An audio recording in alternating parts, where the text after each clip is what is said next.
Hebrews 10:14, which speaks Hébreux 10, 14 parle de ce que Jésus a accompli par sa mort sur la croix.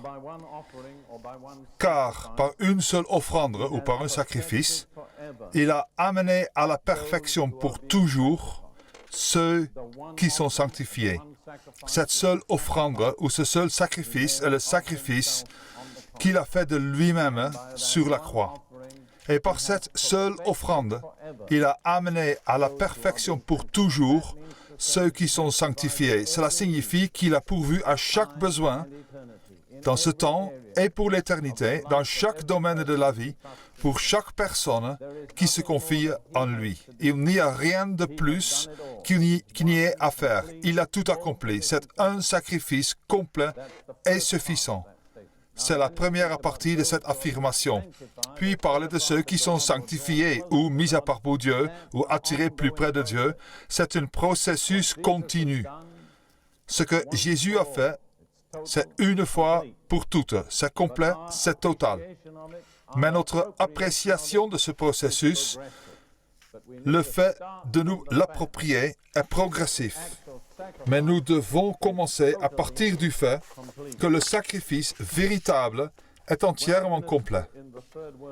Quand j'exerce mon ministère dans le tiers-monde, ce que je fais assez souvent, j'essaie d'utiliser des images très simples qui vont aider les gens à comprendre. En fait, ces mêmes images très simples vont aider les gens en Nouvelle-Zélande, mais aussi les gens en Nouvelle-Zélande ne vont peut-être pas les réaliser. Je veux juste vous partager deux images que je l'utilise. Tout d'abord, au Pakistan, il y a 1 an et demi. Le Pakistan est 98% musulman et compte 84 millions d'habitants. Les chrétiens, et ce sont vraiment des chrétiens de nom, sont une petite minorité oppressée et méprisée. Mais le Seigneur a ouvert la voie pour Ruth et moi avec une équipe de 5 autres personnes pour y aller et passer 9 jours dans les 3 plus grandes villes pour proclamer la parole de Dieu. Nous avions annoncé à l'avance la prière pour les malades. Notre première réunion était à Karachi, qui est le port principal, une ville d'environ 8 millions de personnes. Et avant d'aller à la réunion, le responsable de l'équipe qui nous avait invités, une équipe de locaux pakistanais chrétiens, nous a amenés voir le quartier chrétien de Karachi. J'ai vu beaucoup de pauvreté dans ma vie, mais je n'ai jamais vu une telle pauvreté ou une telle crasse. Cela m'a presque rendu malade physiquement. Et j'ai eu un petit aperçu de ce que c'était que d'être chrétien dans un pays musulman. Bon, ils avaient annoncé qu'il n'y aurait qu'une seule réunion à Karachi parce que d'autres prédicateurs étaient déjà venus avant et voulaient nous amener dans d'autres régions du pays, là où aucun autre prédicateur n'était jamais allé. Je dis donc au responsable, où allons-nous tenir la première réunion? Il me dit dans notre église.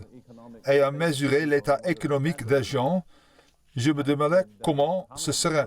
Je lui demandais combien de personnes attendez-vous? Il me répondit environ 600. Je lui demandais combien votre église peut-elle contenir de personnes? Il me répondit 300. Alors je n'ai même pas pris la peine de comprendre. Ils ont embarqué notre équipe dans un petit fourgon et nous sommes allés dans la zone de Karachi où devait avoir lieu la réunion. Fidèles à l'heure pakistanaise, nous avions 1 heure de retard. Quand nous sommes arrivés près de l'église, nous n'avons jamais vu l'église parce qu'à l'intersection principale, c'était pas de rue principale, juste des routes poussiéreuses. Il y avait environ 3000 personnes postées à l'intersection. C'était l'église. La raison pour laquelle ils étaient venus, c'est parce qu'ils avaient entendu dire qu'on prierait pour les malades. Ils m'ont frayé un chemin à travers la foule et m'ont mis sur une petite estrade juste assez grande pour moi et ma Bible et un pupitre, et j'étais entouré de toutes parts de Pakistanais. Je veux dire qu'il n'y avait pas d'espace, pas de rangée, rien. Et ils étaient tous accroupis par terre. Alors, je me suis demandé, Seigneur, qu'est-ce que je vais dire à ces gens? Et Dieu m'a donné cette pensée que je partage avec vous. Je leur dis, si vous étiez tous affamés et que je possédais une orangerie, je pourrais faire deux choses pour vous. Je pourrais prendre une orange de mon orangerie et vous la donner, ce qui calmerait temporairement votre faim. L'autre chose serait de vous amener dans mon orangerie, de vous montrer les arbres chargés de fruits et vous dire de vous servir. Je leur dis, ce soir, je vais vous amener dans mon orangerie et vous pouvez vous servir. C'est ce que je vais faire ce soir. Je vais vous amener dans l'orangerie. L'orangerie, c'est la vérité de la croix. Et ainsi, je leur ai prêché un bref résumé de ce que je vais vous prêcher ce soir. Et je leur ai dit, maintenant, combien d'entre vous veulent recevoir Jésus comme son sauveur personnel? Et je dirais que la moitié des gens se sont levés, ce qui a fait à peu près 1500 personnes. Environ 500 au moins étaient musulmans. Je ne peux pas prendre de temps pour expliquer les différences entre l'islam et le christianisme, mais il y a une chose, c'est qu'ils ne croient pas que Jésus est mort sur une croix. Et ils ne reconnaissent pas que Jésus est le Fils de Dieu. Alors, quand tous ces gens se sont levés, bien sûr, tout passait par un interprète. Je les ai conduits dans une prière et en demandant à chacun de me suivre, et j'ai commencé la prière ainsi. Seigneur Jésus, je crois que tu es le Fils de Dieu et le seul chemin vers Dieu, que tu es mort sur la croix pour mes péchés et que tu es ressuscité des morts. Ils ont tous répété ces paroles après moi, à haute voix. Je ne vais pas vous dire qu'ils ont tous été sauvés, mais avoir 500 musulmans ou plus dans un pays musulman, devant d'autres musulmans, qui disent de telles paroles, cela ne peut s'accomplir que par la puissance du Saint-Esprit. Je me suis ensuite dit que je devais accomplir notre promesse de prier pour les malades. Il n'y avait pas moyen d'aller jusqu'à eux. Dans tous les cas, cela aurait pris des heures. Alors j'ai dit, combien d'entre vous veulent qu'on prie pour la guérison? Et je crois que 90% des gens ont levé la main. Et je veux dire, ils étaient malades. Les gens au Pakistan sont malades. Il n'y a pas beaucoup de gens en bonne santé. C'est typique de beaucoup de pays du tiers-monde. J'ai dit, je vais prier pour vous et je veux, si vous avez une partie de votre corps malade, que vous y posiez votre main. Et quand je prie, croyez que Dieu va vous toucher. J'ai fait une prière, tout cela devait être traduit en ourdou. Et j'ai fini la prière et je sentais qu'il fallait que je fasse quelque chose. Alors j'ai dit, qui croit que Dieu l'a guéri? Quelques personnes ont levé timidement la main. Alors il y a eu une perturbation à 3 mètres devant moi. L'un des chrétiens pakistanais y est allé et a découvert ce qui s'était passé. Un garçon musulman de 12 ans environ était né sourd et muet. Il n'avait jamais entendu et il n'avait jamais parlé. Et quand j'ai prié, il a reçu son oui et il a commencé à essayer de parler. Il est monté sur l'estrade et l'endroit est devenu un chaos. Toutes les femmes pakistanaises de l'Église ont décidé que nous devions leur imposer la main. Et sans nous demander notre avis, elles ont pris nos mains et les ont placées sur leur tête. La nouvelle s'est répandue. Et à l'endroit où nous sommes allés ensuite, il y avait une foule d'environ 16 000 personnes. Et les Pakistanais locaux ont estimé qu'en 9 jours, entre 8 et 9 000 personnes avaient prié pour leur salut. Le dirigeant du groupe m'a dit, 1 an plus tard, que quand il est arrivé, il était responsable de 5 églises. 1 an plus tard, il était responsable de 18 églises. Ça, c'était les amener dans l'orangerie. Vous voyez ce que je veux dire? Un peu plus tôt, si je me souviens bien, nous étions en Zambie.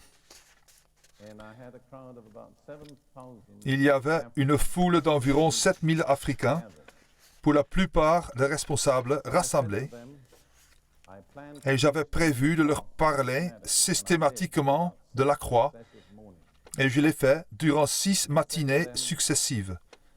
Je leur ai dit, c'était en principe tous des chrétiens, maintenant, Dieu a une merveilleuse réserve et elle est remplie d'absolument tout ce dont vous avez besoin, que ce soit spirituel, matériel, physique, pour ce temps et pour l'éternité. Il y a tout ce dont vous avez besoin. Mais la réserve a un gardien. Et pour avoir quelque chose de la réserve, vous devez devenir ami avec le gardien. Je leur dis, vous connaissez le nom du gardien? Certains ont dit Jésus. Je leur ai dit, c'est une bonne réponse, mais elle n'est pas juste. Le gardien de la réserve est le Saint-Esprit. Toute la richesse de la Trinité, Père et Fils, est dans la main du Saint-Esprit. Combien il est important de comprendre cela. Vous voyez, vous pouvez avoir toute la bonne doctrine, la bonne théorie, dire les bonnes choses, mais vous n'aurez que ce que vous obtenez par le Saint-Esprit. Il garde la réserve. Puis je leur dis,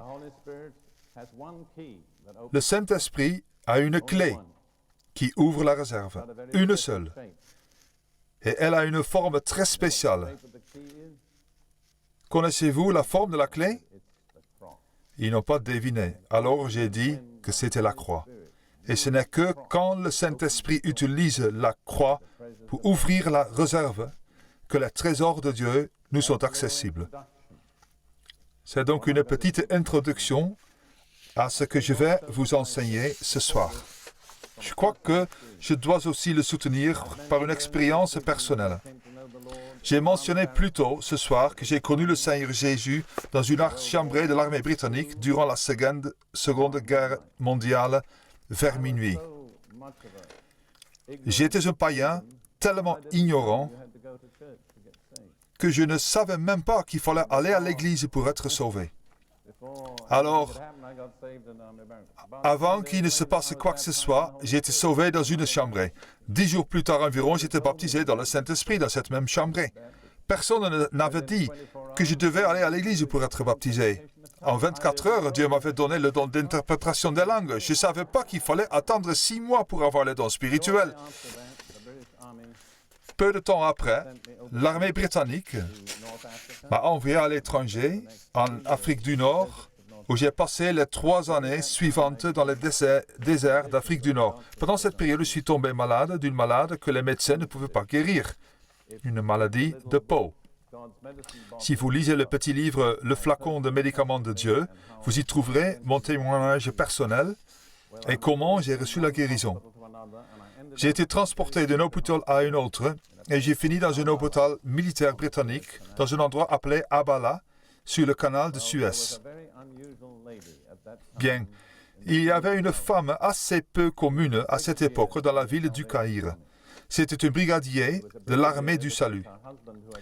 Elle était brigadier parce que son mari, qui était mort, était brigadier, et dans l'armée du salut, la veuve prend le grade de son mari. Elle avait 76 ans à cette époque et, chose assez inhabituelle chez les salutistes, elle parlait en langue. Elle était aussi militante pour le parler en langue que les salutistes sont militants normalement pour le salut. Elle avait aussi reçu une guérison divine de la malaria en Inde 25 ans plus tôt et n'avait jamais plus repris de médicaments depuis. Je l'avais rencontrée une fois et cette précieuse femme, pour laquelle j'ai toujours remercié Dieu, a entendu parler de ce soldat britannique gisant sur son lit d'hôpital et alors organisé une petite fête avec un soldat britannique, un chrétien pour conduire la voiture, une petite voiture, et sa collègue américaine de l'État d'Oklahoma, une jeune femme d'environ 25 ou 30 ans. Ils ont fait le voyage jusqu'à Abala. Ils ont garé la voiture dans l'enceinte de l'hôpital et le brigadier a traversé le service avec son béret, ses rubans, son uniforme ce qui intimida l'infirmière, et elle m'a obtenu la permission de sortir et de m'asseoir dans la voiture.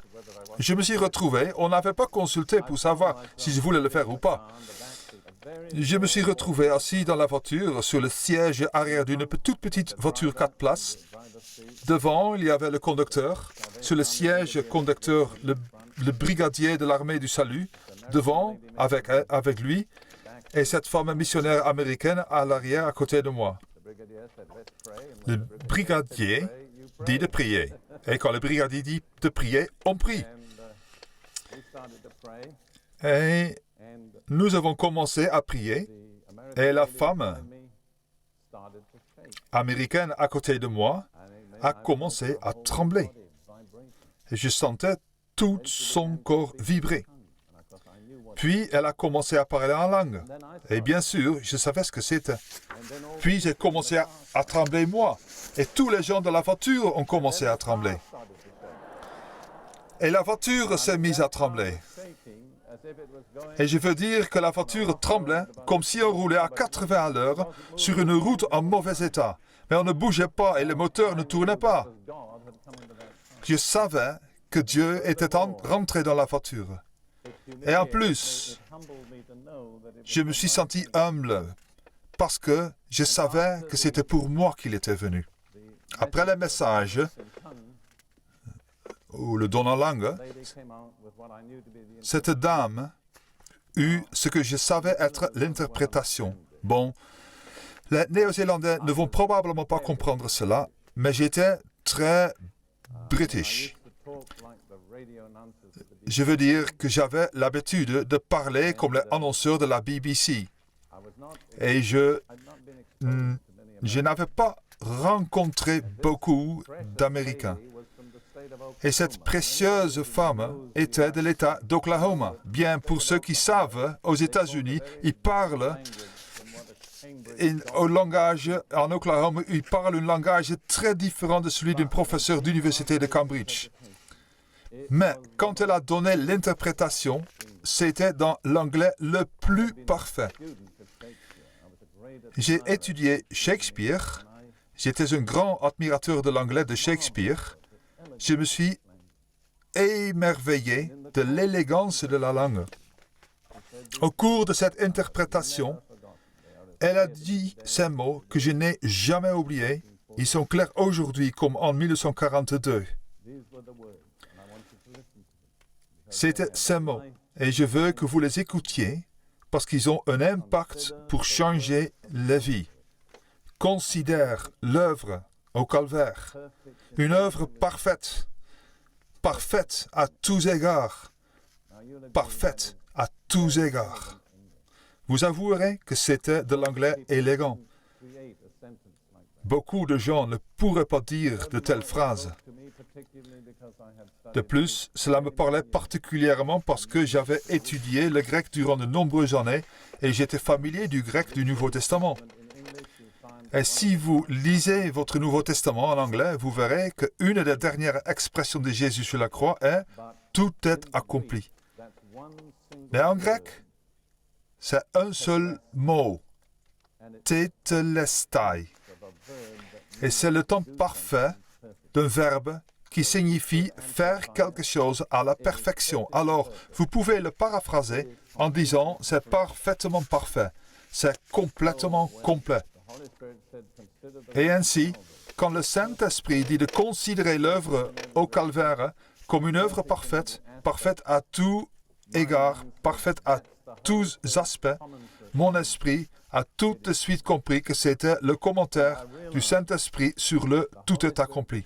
Et j'ai réalisé que le Saint-Esprit me montrait que si je pouvais comprendre ce qui avait été accompli par la mort en sacrifice de Jésus sur la croix, tous mes besoins pourraient être pourvus. Il n'y a rien que je ne puisse recevoir dont j'ai besoin. C'était une révélation. Je suis sorti de la voiture aussi malade que si j'étais entré. Mais Dieu m'avait montré où se trouvait la réponse à mon problème.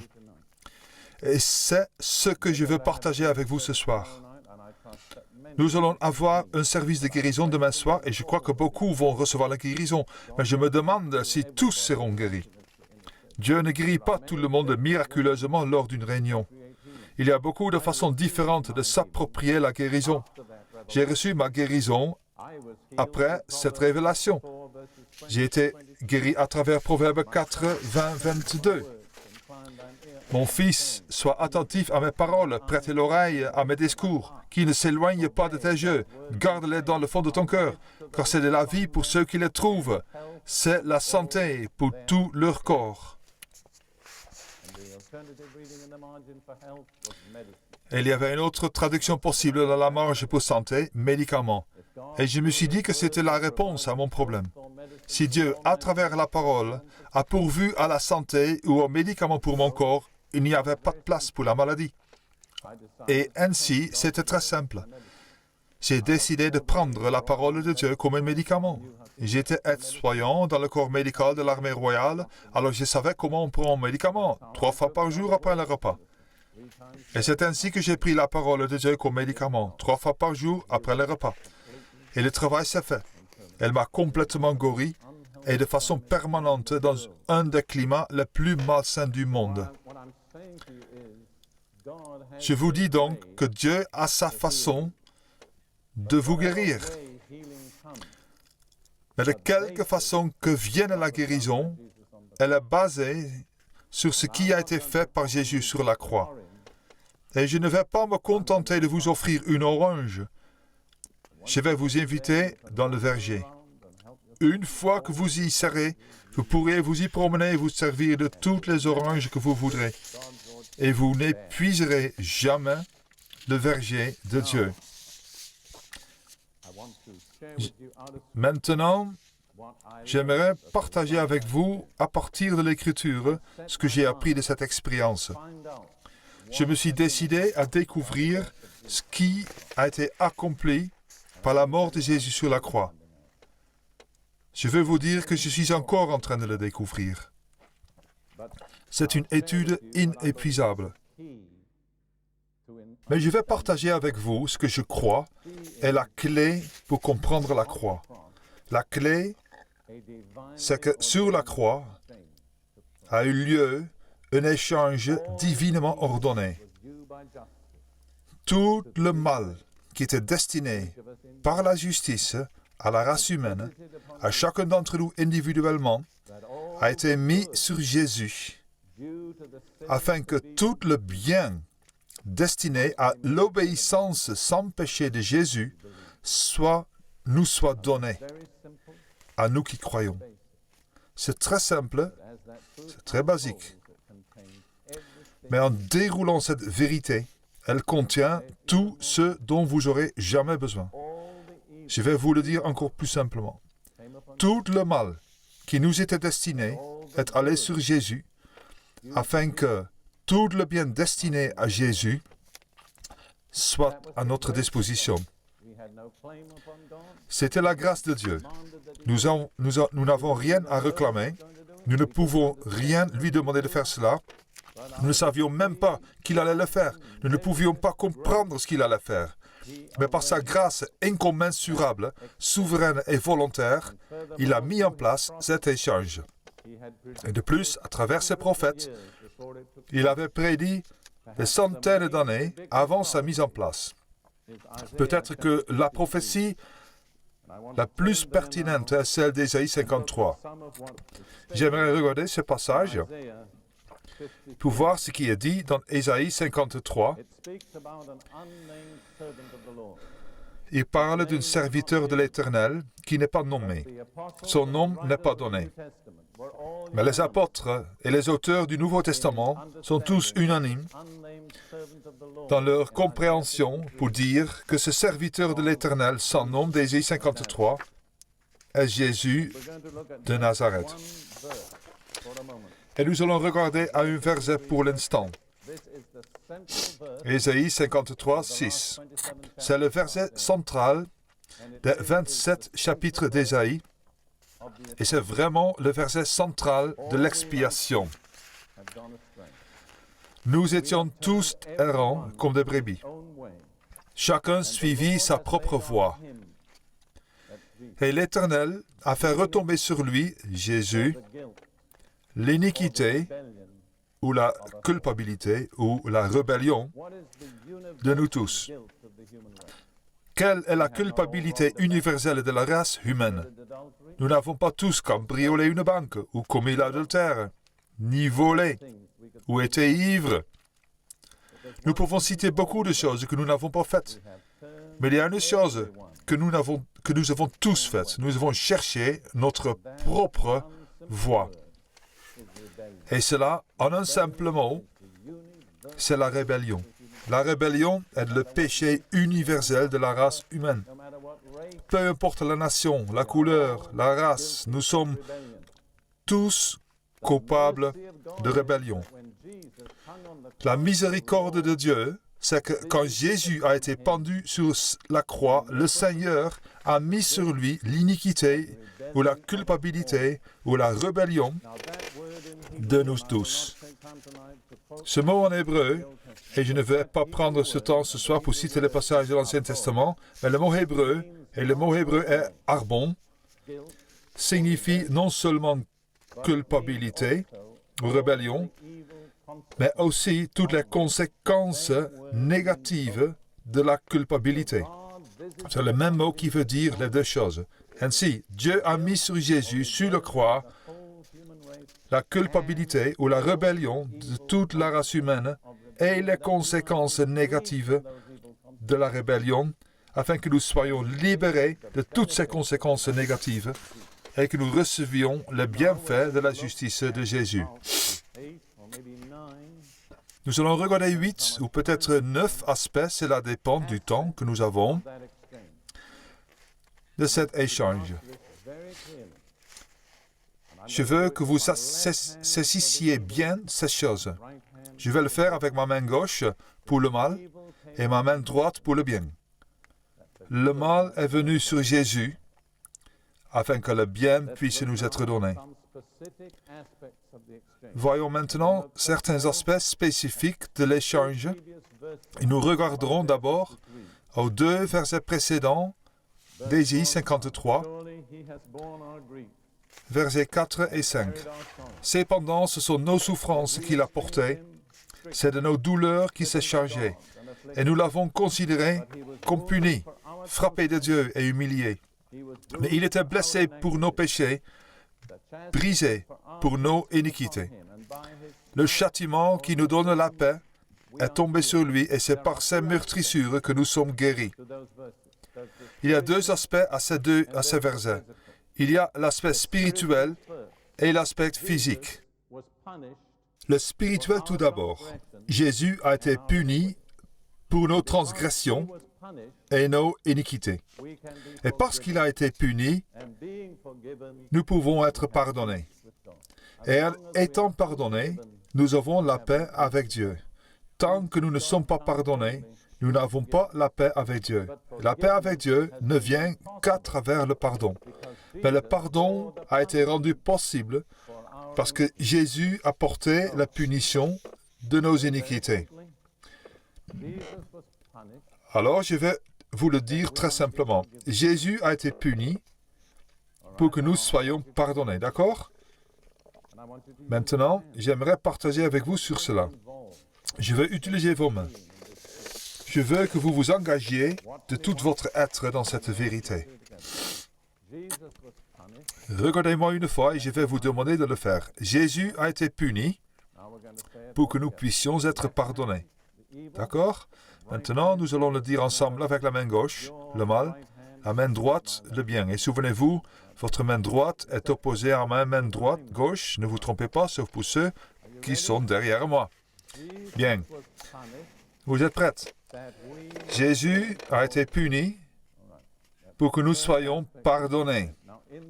C'est le premier aspect de l'échange.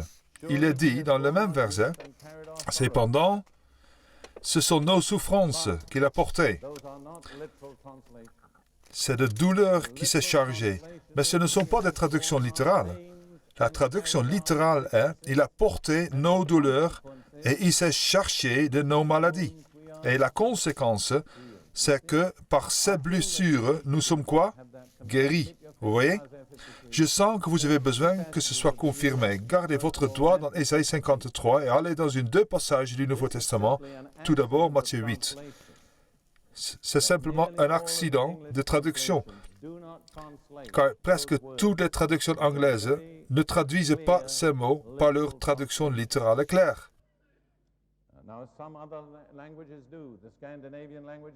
D'autres langues le font. Les langues scandinaves utilisent les mots normaux pour maladie et douleur. La traduction allemande utilise Krankheit et Schmerz, qui sont les deux mots pour maladie et douleur. C'est juste une erreur malencontreuse. Je crois que des millions de chrétiens anglophones ont été en quelque sorte privés de la révélation de l'aspect physique de la guérison de Jésus. Si vous regardez maintenant Matthieu 8, 16, 17, c'est le commencement du ministère public de Jésus. Le soir, on amena auprès de Jésus plusieurs démoniaques. Il chassa les esprits par sa parole et il guérit tous les malades, afin que s'accomplisse ce qui avait été annoncé par Ésaïe le prophète. Il a pris nos infirmités et il s'est chargé de nos maladies. Qu'est-ce qu'il cite? Ésaïe 53, 4, 5.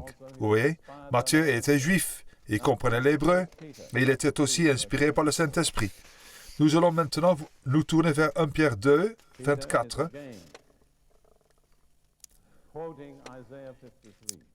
Qui cite encore une fois Ésaïe 53, 1 Pierre 2, 24. C'est le milieu d'une phrase, mais ne laissons pas cela nous perturber.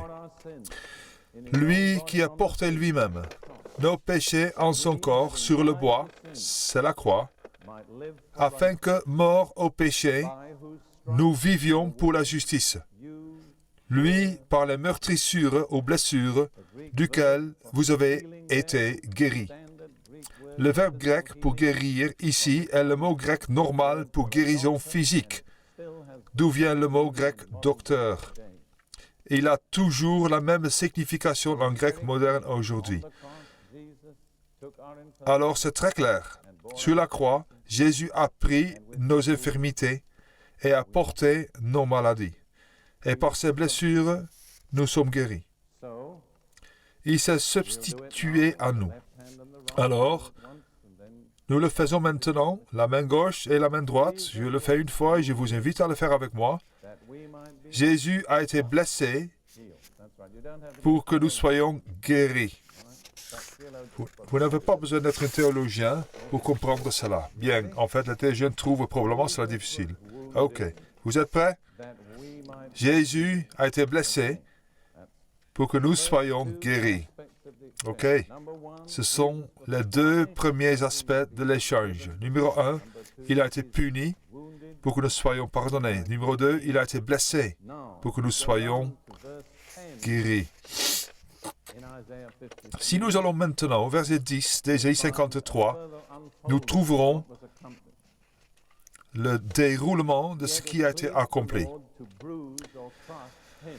Mais il plut à l'Éternel de le meurtrir ou de l'écraser. Jésus, il a soumis à la souffrance.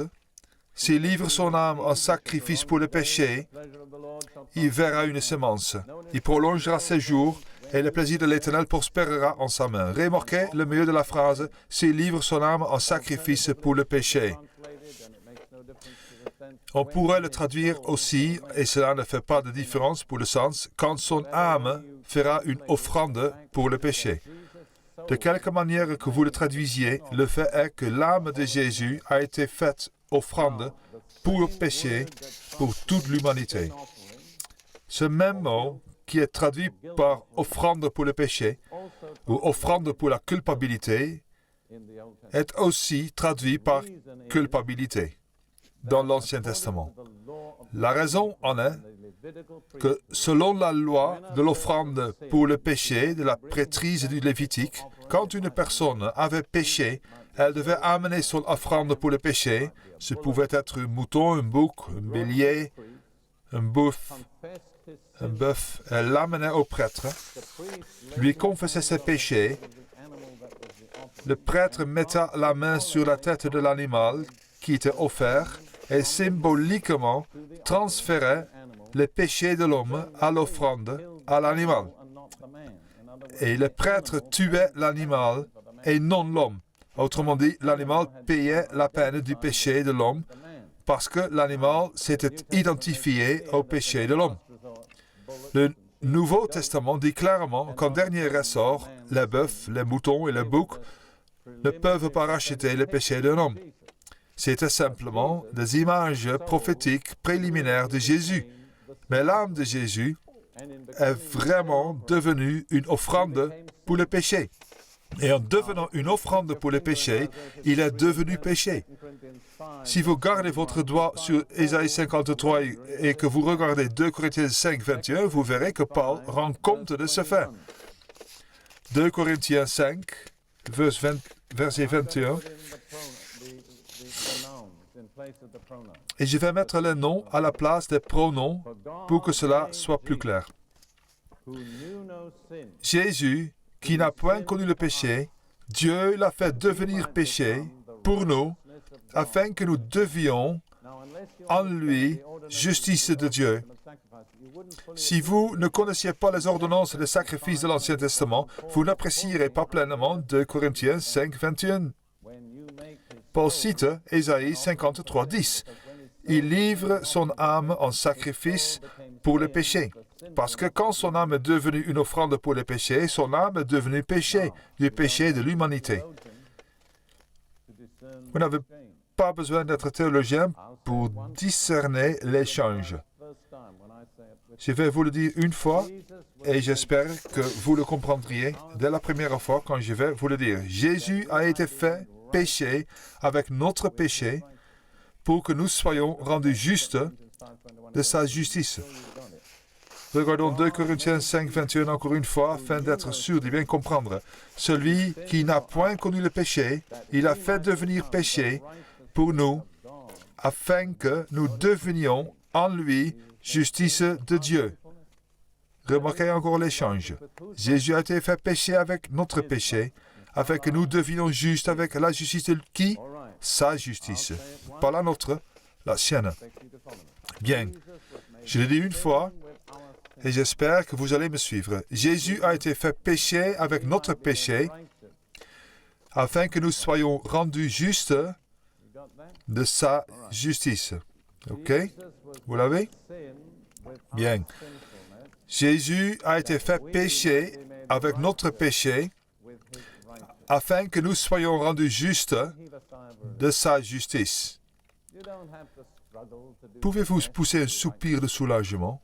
Vous n'avez pas à vous battre pour faire de votre mieux pour être juste. Vous devez recevoir par la foi la justice de Jésus-Christ. Tout autre niveau inférieur de justice ne vous permettra pas d'aller au ciel.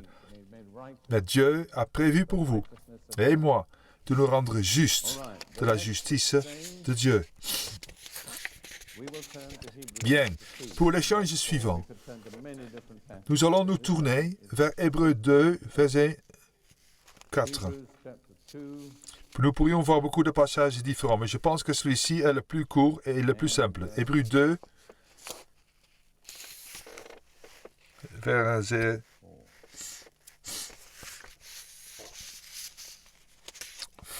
4.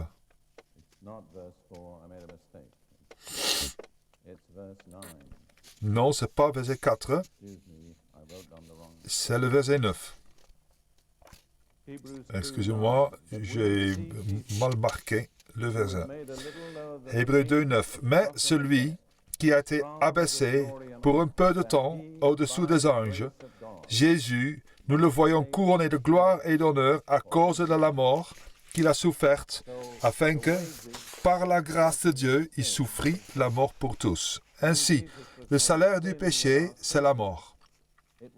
Quand Jésus a été fait péché pour nous, avec notre péché, il était inévitable qu'il en ait payé la peine, qui est la mort. Ainsi, Jésus a goûté la mort pour nous. Vous n'avez pas besoin d'être théologien pour connaître le contraire, afin que nous puissions quoi? Partager sa vie. Jean 10, verset 10, le voleur ne vient que pour dérober, égorger et détruire. Moi, je suis venu afin que les brebis aient la vie. Et qu'elle soit quoi? La vie.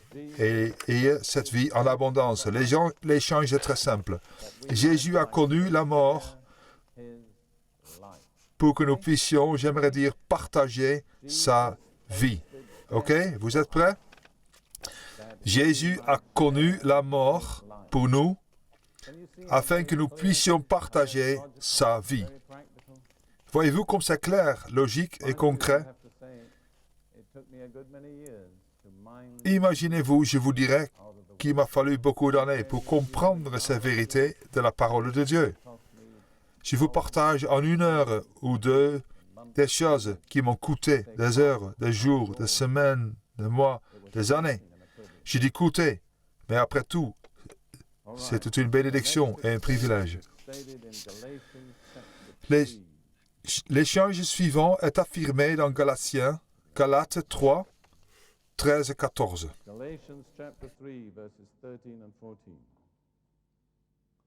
Galates 3, 13 et 14. Christ nous a rachetés de la malédiction de la loi, étant devenu malédiction pour nous, car il est écrit, maudit est quiconque est pendu au bois. Souvenez-vous que la croix est appelée le bois, parce que dans certaines langues, en hébreu notamment, et en Suède en Afrique de l'Est, du bois et du bois qui soit coupé ou non. Vous comprenez? La croix est donc un arbre coupé.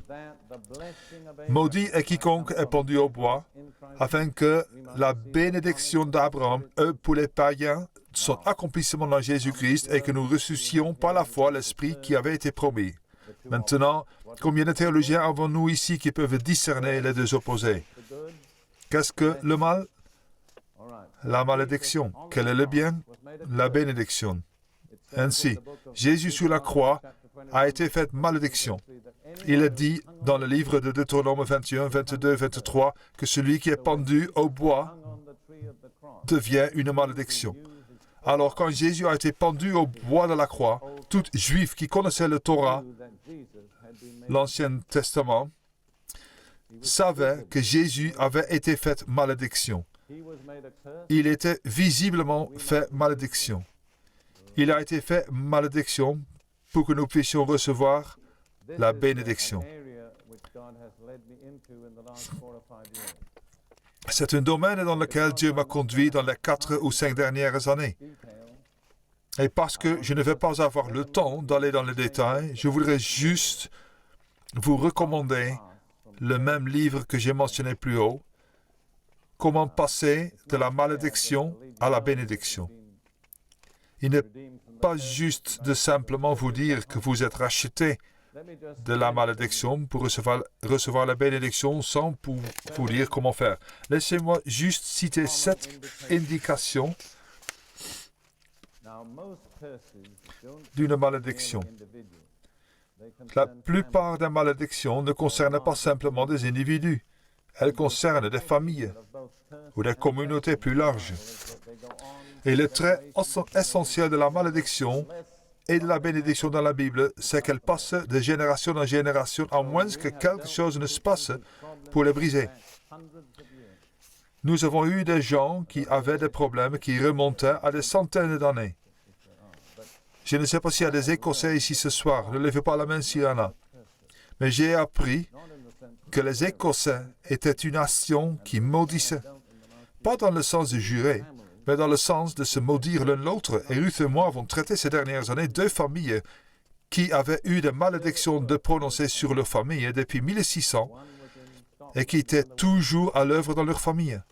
L'une en Écosse, l'autre en Australie. Passons. Très rapidement, permettez-moi de vous donner, sur la base de mon expérience personnelle, 7 indications communes qu'il pourrait y avoir une malédiction sur votre vie. S'il n'y en a qu'une, je ne dis pas forcément qu'il y a une malédiction. Mais s'il y en a plusieurs, et si elle se trouve dans votre famille, dans différents domaines et générations, vous pouvez être pratiquement certain qu'il y a une malédiction. Les voici. Premièrement, des dépressions mentales et émotionnelles. Deuxièmement, des maladies chroniques et répétitives, en particulier si elles sont héréditaires. C'est l'indication d'une malédiction. Troisièmement, des fausses couches à répétition ou des problèmes féminins. Et dans notre ministère envers les malades, Ruth et moi, nous sommes arrivés au point que quand nous en rencontrons, nous les traitons comme une malédiction. Quatrièmement, des ruptures de mariage et des dysfonctionnements familiaux. S'il y a des antécédents dans votre famille de séparation et de rupture qui continuent et se répètent sans cesse, vous pouvez être certain qu'une malédiction est sur votre famille. Cinquièmement, l'insuffisance financière continuelle. Nous pouvons tous connaître des difficultés financières à certains moments, mais si cela persiste et si nous n'en sortons jamais, vous pouvez être pratiquement certain que c'est une malédiction. Sixièmement, ce qu'on appelle avoir tendance au accident. Je suis naturellement enclin aux accidents. Et c'est une fait statistique objective que la compagnie d'assurance prenne en compte quand ils fixent votre prime d'assurance. Et septièmement, dans une famille, des antécédents de suicide ou de mort non naturelle.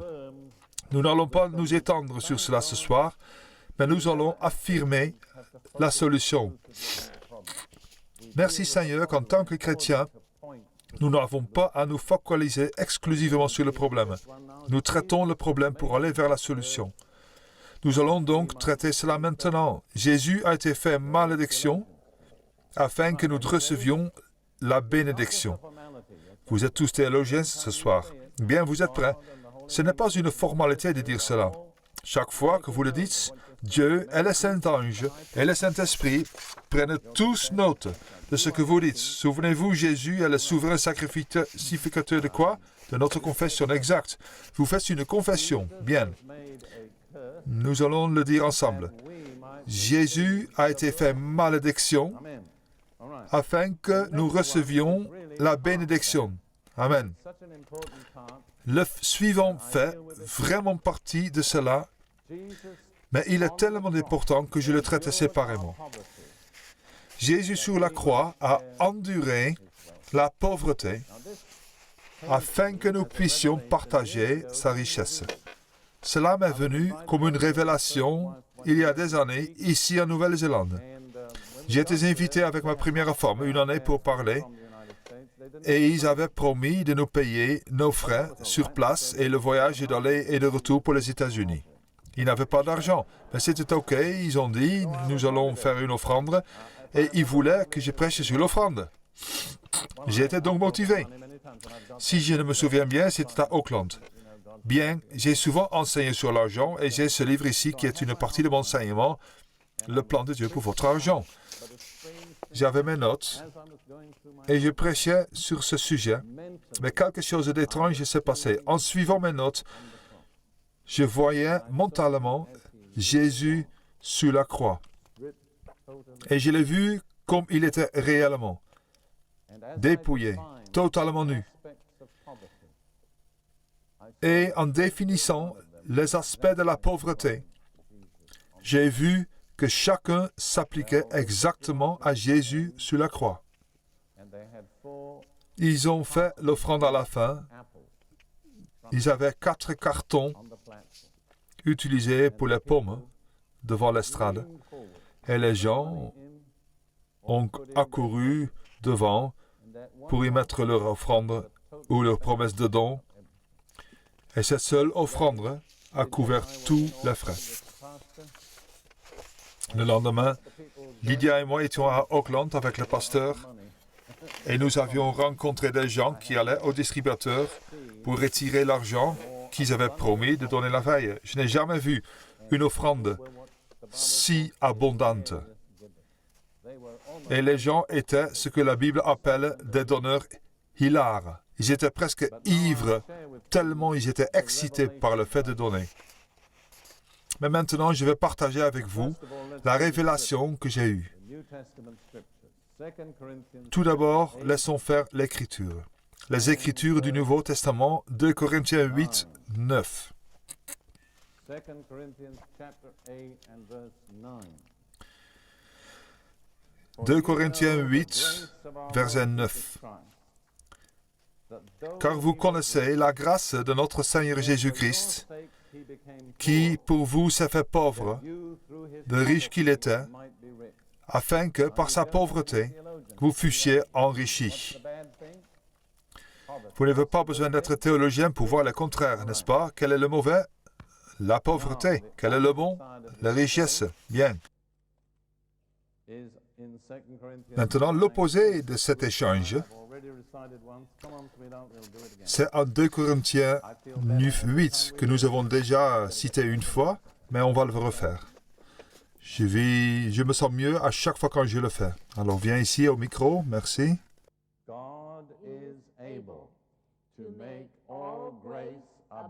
Mais Dieu est puissant pour faire abonder toute grâce envers vous, afin qu'ayant toujours, en toutes choses, tout ce qui suffit, vous abondiez pour toute bonne œuvre, selon qu'il est écrit. Regardez si vous pouvez trouver quelque chose qui n'est pas couvert. Dieu est capable de donner toute grâce, pas un peu de grâce, mais toute grâce, afin que nous puissions toujours avoir une abondance dans toutes choses, abondance dans toute bonne œuvre. C'est le niveau de provision pour le peuple de Dieu devenu possible par le sacrifice de Jésus à la croix. Il est fait pauvre afin que je puisse partager, je préfère dire l'abondance, parce que je ne pense pas que ce soit biblique que chaque chrétien ait un grand compte en banque ou conduit une Rolls-Royce. Mais je crois vraiment que c'est la volonté de Dieu que chaque chrétien ait assez pour pouvoir, dans ses besoins, et encore de rester pour partager aux autres. Parce qu'il y a plus de bénédictions en donnant qu'en recevant. Et Dieu ne veut pas que ses enfants vivent sur un niveau inférieur de bénédiction.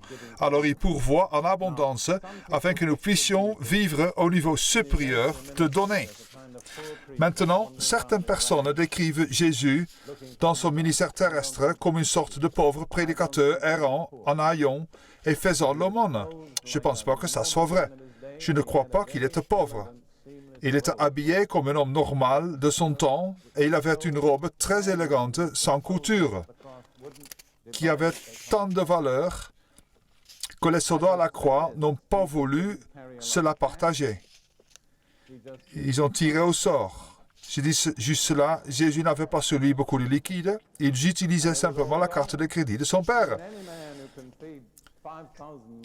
Et elle était toujours honorée. Je veux dire, tout homme capable de nourrir 5000 personnes, plus les femmes et les enfants dans le désert, et les laisser dans l'abondance, n'est pas pauvre. Il y a eu un temps où la question est venue sur l'argent de la taxe. Il n'est pas envoyé à Pierre à la banque, il a envoyé à la mer de Galilée. Ce que je veux dire, c'est que l'argent était là. Quelle différence cela fait-il? Jésus a dit, lors de la scène et ses disciples, « Quand je vous ai envoyé sans bâton, ni bourse, ni ou provision, avez-vous manqué de quelque chose ?» Et qu'ont-ils répondu? De rien. Il y a beaucoup de missionnaires qui ont des ressources abondantes et qui possèdent des voitures et des maisons, mais à qui il manque beaucoup de choses. Mais ces premiers apôtres ne manquaient de rien parce qu'ils étaient pourvus de l'abondance de Dieu. Bien. Regardons maintenant un moment le chapitre des malédictions. Qui sait quel est le chapitre des malédictions? Deutéronome 28, exact. Ce sont les bénédictions et les malédictions. Il y a 68 versets. C'est un long chapitre. Les 14 premiers versets sont les bénédictions et les 54 restants, les malédictions. Et si vous avez un doute sur ce qu'est une malédiction, lisez ces 54 versets. Vous pourriez voir qu'en tant que chrétien, vous avez subi des malédictions là où vous auriez dû profiter des bénédictions. Au milieu de cela, 2 versets de la liste des malédictions, versets 47 et 48. Et s'il vous plaît, notez que c'est une malédiction. Deutéronome 28, 47 et 48. Pour n'avoir pas, au milieu de l'abondance de toutes choses, servi l'Éternel ton Dieu avec joie et de bon cœur, c'est la volonté de Dieu. Mais voici l'alternative pour les incroyants et les désobéissants. Tu serviras au milieu de la faim, de la soif, de la nudité et de la disette de toutes choses. Prenez ces 4 affirmations. La faim, la soif, la nudité, la manque de tout. Qu'est-ce que c'est en un mot? La pauvreté? Exact. L'absolue pauvreté. Vous ne pouvez pas être plus pauvre que ça. Avoir faim, soif, être nu et manquer de tout. Imaginez Jésus pour un moment sur la croix. Il avait faim.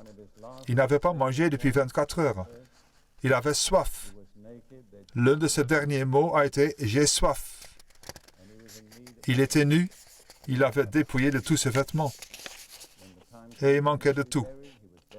Il n'avait pas une seule chose à lui. Quand le temps est venu pour lui d'être enseveli, il a été enseveli dans une robe et un tombeau emprunté. Pourquoi? Parce qu'il avait brisé la malédiction de la pauvreté. Pour que nous ayons quoi? L'abondance. C'est exact. Vous voyez l'échange? Bien, disons-le. Je le dis une fois et vous le dites avec moi. Jésus a connu la pauvreté pour que nous partagions son abondance. OK? Jésus a enduré la pauvreté pour que nous partagions son abondance. Réjouissez-vous, c'est une bonne nouvelle. Je dis aux chrétiens que ce n'est pas un péché pour un chrétien d'être heureux. Nous allons voir rapidement 2 autres aspects. Le temps commence à être court et j'aimerais finir dans 1 minute. Mais Jésus, et je vais le dire, a subi notre honte afin que nous partagions sa gloire. Si vous lisez Matthieu 27, vous verrez la description de la crucifixion. Matthieu 27, 35 et 36. Après l'avoir crucifié, ils se partagèrent ses vêtements en tirant au sort. Ils lui ont retiré tous ses vêtements. Un homme à cette époque avait 4 pièces d'habits. Ils étaient 4 soldats. Chacun a pris une pièce. Puis, ils ont tiré au sort de la robe sans couture. Puis, il a dit au verset 36, puis ils s'assirent et le gardèrent. J'aimerais le dire de façon pudique, mais Jésus a été exposé nu aux yeux de tous les passants. Et vous remarquerez quelque chose de très intéressant, c'est que dans le récit de l'Évangile, les femmes sont venues à lui en restant à distance. La seule femme qui est venue près de lui était sa mère. La Bible est si discrète. Il a enduré notre honte. Quel est le contraire ici? Nous allons encore une fois regarder dans Hébreux chapitre 2 et verset 10, le verset qui suit celui que nous avons regardé. Il convenait en effet que celui, Dieu le Père, pour qui et par qui sont toutes choses, et qui voulait conduire à la gloire beaucoup de fils, éleva à la perfection par les souffrances le prince de leur salut. Quel était le but de Dieu? Amener beaucoup de fils à quoi? À la gloire. Comment cela a-t-il été rendu possible? Parce que Jésus a enduré notre honte afin que nous partagions sa gloire. J'ai découvert en conseillant les gens que l'une des blessures les plus profondes du cœur humain est celle de la honte. Et il y a beaucoup de causes différentes, mais une très commune dans notre culture contemporaine, ce sont les enfants qui ont été abusés sexuellement dans leur enfance. En Amérique, on estime que c'est le cas pour un enfant sur 4 aux États-Unis aujourd'hui. Et cela laisse une cicatrice, une honte. Mais gloire à Dieu, nous n'avons pas à nous arrêter au problème. Nous avons la solution. Et j'ai aidé beaucoup de gens. Jésus a subi votre honte afin que vous partagiez sa gloire. Vous trouverez certaines personnes, je ne regarde personne, je vais faire très attention, mais vous verrez des gens qui, quand ils prient, ne lèvent jamais leur visage vers Dieu. Ils gardent toujours la tête baissée comme ça.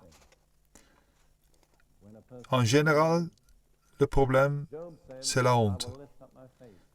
Quand une personne est délivrée, Job dit, « J'élèverai mon visage sans tache vers Dieu. » Souvent, nous ne sommes pas conscients du lien secret qui nous hante. Mais la libération de tout lien est pourvue à travers la croix. Faisons l'échange. Je crois que vous pouvez le faire cette fois-ci sans mon aide. Vous êtes un merveilleux groupe. Bien. Jésus a subi notre honte afin que nous partagions sa gloire. Bien. Encore un de plus, et nous allons terminer. Ce n'est pas la fin de la liste, mais c'est la fin pour ce soir.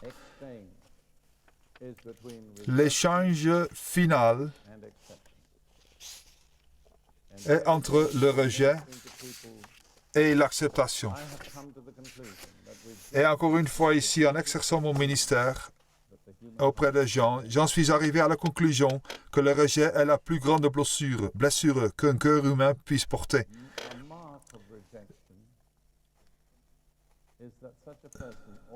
Une marque de rejet est qu'une telle personne se sent toujours à l'extérieur, tout en regardant à l'intérieur du cercle. D'autres peuvent entrer, je ne peux pas. Une autre marque de rejet est l'incapacité à exprimer l'amour. Jean dit que nous aimons Dieu parce qu'il nous aime, parce qu'il nous a aimés le premier. Je crois que nous ne pouvons pas exprimer l'amour si l'amour n'a jamais été exprimé à nous. Il faut une expression d'amour pour libérer une expression d'amour. Et la raison la plus courante pour laquelle, dans notre civilisation contemporaine, beaucoup portent le rejet, c'est à cause de l'attitude des parents. Tout d'abord, si une femme est enceinte et en veut à cette petite vie qu'elle porte dans son ventre et dit des choses comme « je ne voulais pas d'un autre enfant », cette petite vie sent le rejet dans le ventre et le bébé naît souvent avec un esprit de rejet. J'ai traité beaucoup de cas comme ça. Après, quand un bébé naît, le premier désir de tout enfant planté en lui par Dieu, c'est l'amour continuel et exprimé de ses parents. Et en premier lieu, celui des pères. J'en suis arrivé à la conclusion que c'est l'amour du père, chaleureux et exprimé, qui donne la sécurité à l'enfant. Oh, la force d'être porté dans les bras de papa et serré contre sa poitrine. Et vous voyez, dans notre culture contemporaine, je crois qu'aux États-Unis, 50% des enfants aujourd'hui n'ont pas reçu cela et partent dans la vie avec cette blessure intérieure du rejet. Oh, combien je remercie Dieu qu'il y a une solution. Je vais vous raconter une petite histoire, ce ne sera pas long. C'était dans un camp il y a quelques années de cela, aux États-Unis, et je devais prêcher, et je traversais le terrain du camping. J'allais être en retard. Alors je marchais rapidement. Il y avait là une femme qui marchait aussi vite que moi, en sens inverse, et nous sommes rentrés en collision. Après que nous nous soyons repris, elle me dit, « Monsieur Prince, j'ai prié pour que si Dieu voulait que je vous parle, nous nous rencontrions. » Bien, lui dis-je, nous nous sommes rencontrés. Mais je ne peux vous accorder que 2 minutes, parce que je dois être dans l'auditorium pour prêcher. Alors, dites-moi quel est votre problème. Et elle m'a parlé durant environ 1 minute. Elle aurait bien encore continué 20 minutes. Écoutez, Lui dit, je n'ai plus le temps, je crois que je comprends votre problème, je veux que vous fassiez cette prière après moi. Je n'avais pas vraiment en tête ce que j'allais dire. Je ne lui ai pas dit ce que j'allais dire, mais j'ai dit quelque chose du style, Père, je te remercie parce que tu es mon Père, tu m'aimes vraiment.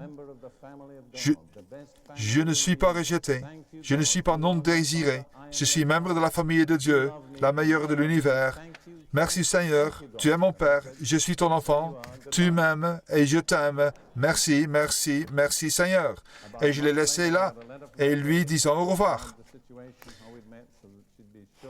Environ un mois plus tard, j'ai reçu une lettre de cette femme. Elle décrivait la situation, comment nous nous étions rencontrés, pour que je sois sûr que je me souvenais d'elle. Et elle disait, je voulais juste vous dire, Monsieur Prince, que faire cette simple prière après vous a complètement changé ma vie.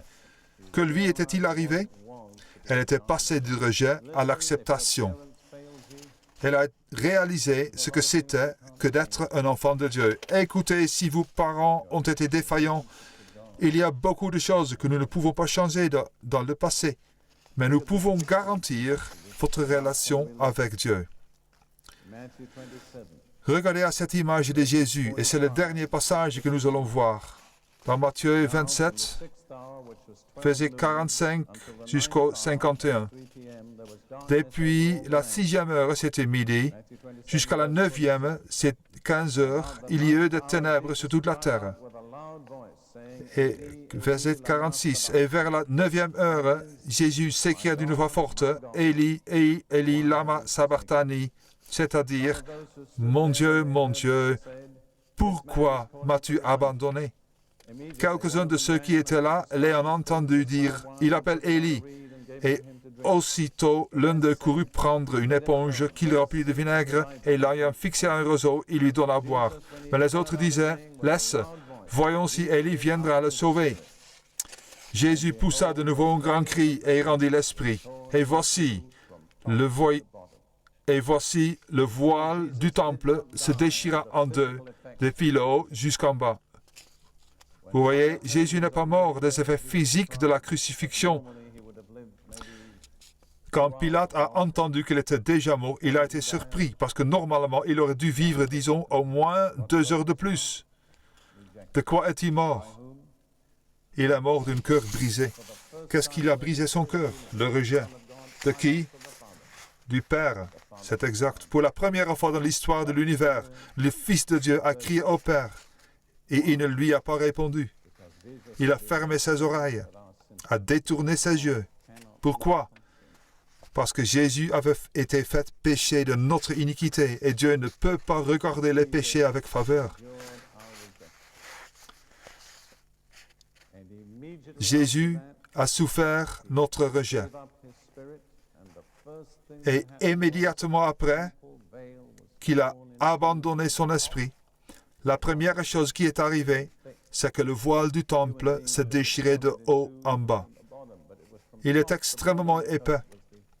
Les êtres humains n'auraient pas pu le déchirer en deux, même de le bas. Mais c'était de haut en bas parce que c'était l'affirmation que Dieu l'avait faite. C'était le voile qui séparait les hommes pécheurs d'un Dieu saint.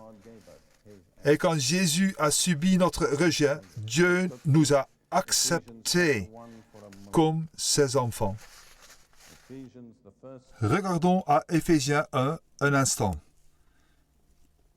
Éphésiens 1, nous allons lire les versets 3 jusqu'à 6. Éphésiens 1, 3, 6. Béni soit le Père, Dieu et Père de notre Seigneur Jésus-Christ, qui nous a bénis de toute bénédiction spirituelle dans le lieu céleste, en Christ, selon qu'il nous a élus en lui avant la fondation du monde, pour que nous fussions saintes et irréprochables devant lui en amour, nous ayons prédestinés dans son amour à être ses enfants d'adoption par Jésus-Christ, selon le bon plaisir de sa volonté, à la louange de la gloire de sa grâce, qui nous a accordé en son bien-aimé. Quel est l'échange? Voyons si vous pouvez le dire sans mon aide. Jésus a subi notre rejet afin que nous ayons son acceptation. Merveilleux. Nous le disons encore une fois. Jésus a subi notre rejet afin que nous ayons son acceptation. Permettez-moi de revenir très rapidement sur les 8 aspects de l'échange que nous avons vu. Et je vais le faire avec ma main. Je vous dis ce que c'est. Je le fais une fois et vous le dites après moi une deuxième fois. Nous n'allons pas tarder, le temps passe vite, d'accord? Jésus a été puni pour que nous soyons pardonnés.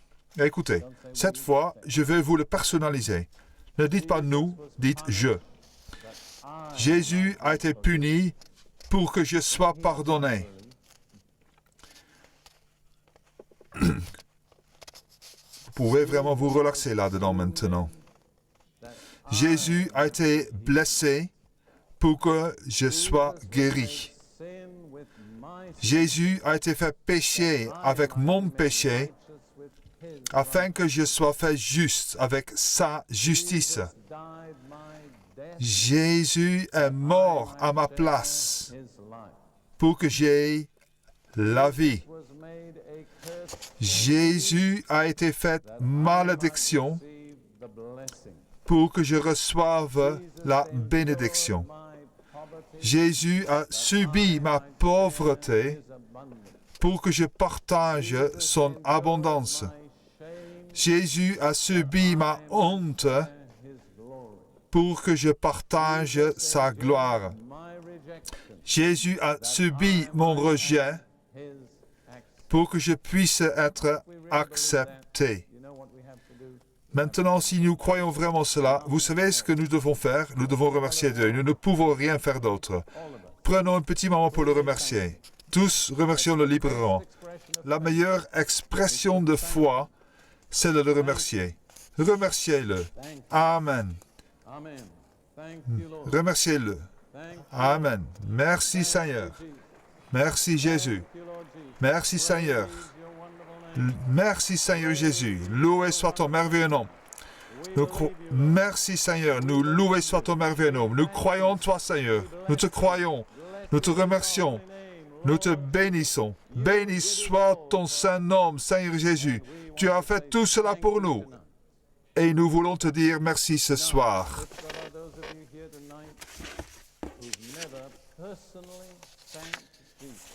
S'il y en a entre vous ici qui n'ont jamais remercié le Seigneur Jésus pour ce qu'il a fait pour toi, qu'il est mort à ta place, qu'il a fait pécher pour toi, afin que tu puisses être juste avec sa justice, qu'il a enduré sa acceptation. Nous voulons vous donner en quelques moments une opportunité que ce soit votre décision pour vous ce soir.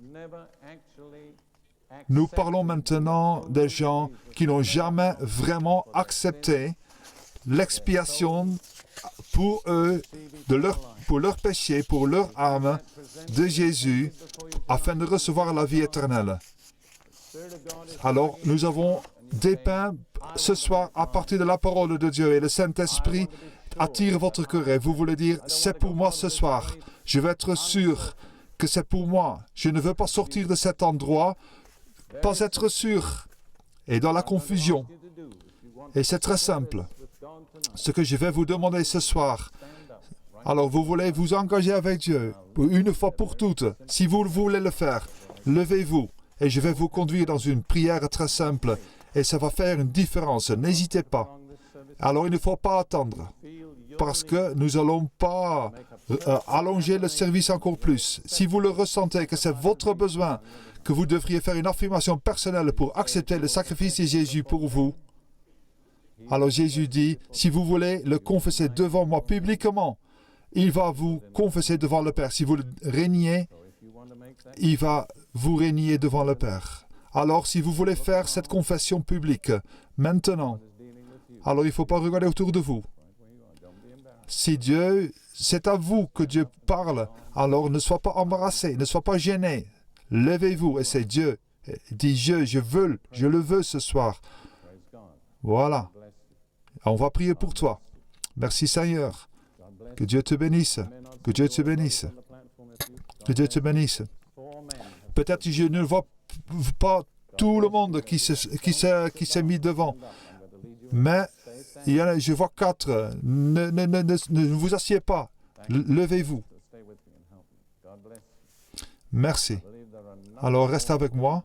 Dieu te bénisse. Je pense qu'il y en a beaucoup plus encore. Ne soyez pas timide. Loué soit Dieu. Alors, si je ne te vois pas, ne sois pas gêné. Dieu, restez debout. Ce que je vois, et je suis content avec toi, c'est le nombre d'hommes qui se sont levés. Merci Seigneur. Merci Seigneur. Merci Seigneur. Alléluia. Merci Seigneur. Oui, j'ai vu cette femme. Quand je ne vous vois pas, alors que ça ne soit pas un gêné. Dieu vous voit. Il y en a encore plus. Alors certains d'entre vous ont été allés à l'église toute votre vie, mais vous n'avez jamais vraiment fait cette décision personnelle, cette affirmation. Dieu te bénisse, je vous vois, vous vous levez, Dieu vous voit. Alors, je n'ai pas encore cette liberté de fermer, de clôturer, de clore cette culte. Je ne veux pas vous presser, je veux vous aider. Il y a encore quelqu'un qui a besoin de se lever. Dieu, nous te prions au nom de Jésus et nous libérons cette personne. Sois bénie et nous libérons toute cette personne qui soit liée par la peur. Nous la libérons dans le nom de Jésus. Dieu te bénisse. Levez-vous, restez debout, restez debout. Cette femme aussi, ne soyez pas gênés. Frères et sœurs, je vais vous dire, Dieu te bénisse, mon frère. Un jour, si vous êtes gênés d'être debout pour Jésus, nous allons être gênés d'être maintenant. Il y a 2 encore. Alors, tous les chrétiens, priez encore. Soyez patients, c'est très important. Amen.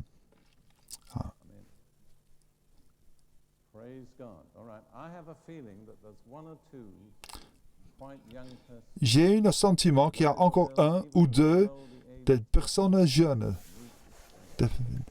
peut-être en dessous de l'âge de l'adolescent, que vous avez besoin d'être debout. Je sais que c'est une grande chose pour vous, mais si Dieu vous pousse, alors faites-le. Il y a des gens ici, dans l'auditoire, j'espère que vous aussi, vous êtes debout, parce que c'est pour vous aussi bien que pour les gens ici. Amen.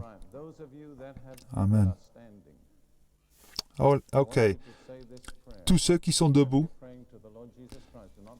je veux que vous fassiez cette prière et vous allez prier le Seigneur Jésus, pas pour frère Prince. Et je voudrais que vous le fassiez aussi bien que vous pouvez vous entendre vous-même, afin que vous sachiez, quand vous sortez d'ici, que vous avez fait cette prière. Faites cette prière et adressez-vous à Seigneur Jésus, Seigneur Jésus-Christ. Je crois que tu es le Fils de Dieu et le seul chemin vers Dieu, que tu es mort pour moi, pour mes péchés, et que tu es ressuscité d'entre les morts. Et je te remercie pour ce que tu as fait pour moi. Et par la foi, je reçois tout cela maintenant. Je te reçois, Jésus, comme mon Sauveur. Et je te confesse comme mon Seigneur. Accepte-moi et fais de moi un enfant de Dieu. Au nom de Jésus, je prie. Amen. Alors, on va remercier Dieu ensemble. Bonjour, j'espère vraiment que ce message de Derek Prince a été une bénédiction pour vous. Quand vous allez sur notre site web et vous voyez l'adresse de notre site web ci-dessous, vous allez trouver encore plus d'une centaine d'articles de Derek Prince que vous pouvez télécharger gratuitement et aussi d'autres messages audio et vidéo de Derek Prince. Vous pouvez aussi vous inscrire gratuitement sur la méditation que vous pouvez recevoir gratuitement tous les jours également sur notre site web. Que Dieu vous bénisse et j'espère à bientôt.